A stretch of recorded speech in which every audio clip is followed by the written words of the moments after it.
Okay, cool. So I just want to quickly redo the next of kin story, the draft. I want to quickly redo the draft. So again, I was sitting down to this morning at my workspace. I was looking outside of the window. Next to my apartment building, there's this truck company. So there was this man tending to his truck. He was cleaning it out. I think it was going out to I think it was taking the truck out somewhere. I think it was going to be a very far journey or something. So it was he had this checklist he was checking the truck, right? So in my head I was wondering what he was going to transport with the truck, and then the Holy Spirit gave me a new story idea. So the story is Goliath. You know, Goliath had 5 brothers, right? The story is titled Next of Kin, right? So Goliath had 5 brothers, right? Goliath died, but he had 5 brothers. So the story is Goliath's 5 brothers, they didn't die, right? They were hibernating.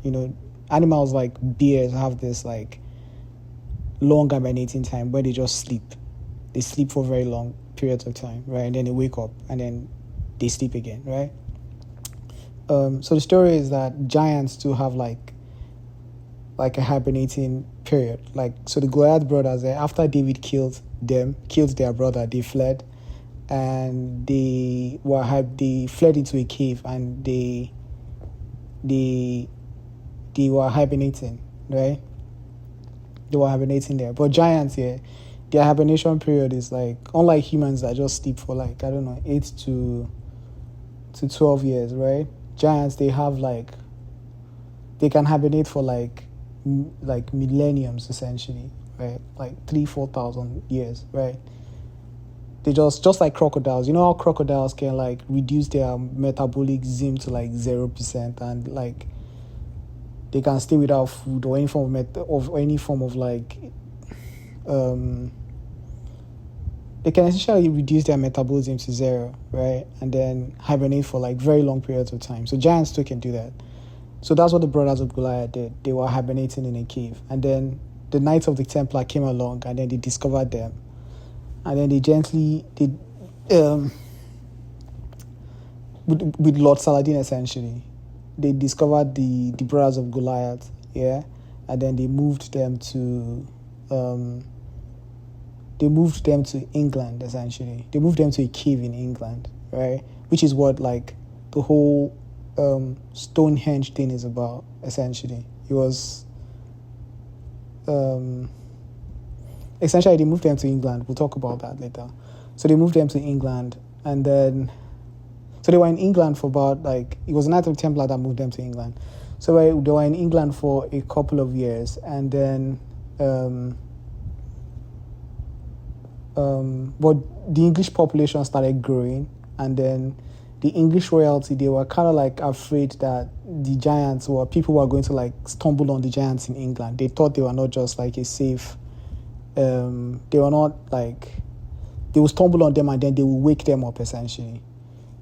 Especially the peasants in the barbarians and people that lived in the outskirts of England at the time. They thought that they would just find those giants and awaken them in the cave that they were in, right? So this is where Christopher Columbus comes into the picture. So they tasked Christopher Columbus with this task of finding a new home for the giants, essentially, and that's when they were funding and they were funding a lot of explorers, not just Christopher Columbus alone. And then Christopher Columbus found America, yeah? And so the whole finding America thing was actually just it was a giant relocation mission, right? But it was just it was disguised as a exploration mission. It wasn't exploration. They were trying to find somewhere they would relocate the giants. So when he found America, he reported back that, look, we found this new virgin piece of land. It's uninhabited, but we are going to we can move the giants there. So they decided to move the giants from England. Christopher Columbus moved, and his team, they sailed the giants from England to Arizona, right? No, Florida. Let's say Florida. No, let's not use Arizona now. Let's say Florida, right? Now, the thing with giants is that they are hibernating, but they'll get the only thing that can wake them up would be water, So they moved. So that's one of the reasons why they moved them out of England, right? Because the rain in England was getting too much, especially during that period. The rain was just like increasing a lot. This part of the story is not well developed. I'm sorry. Again, it's a draft for a reason. So essentially, they moved them out. So that's one reason they moved them out. So Christopher Columbus decided to move the giants to America, and then he moved them to, I don't know, Florida. Florida wasn't getting a lot of rain at the time. Let's say Florida.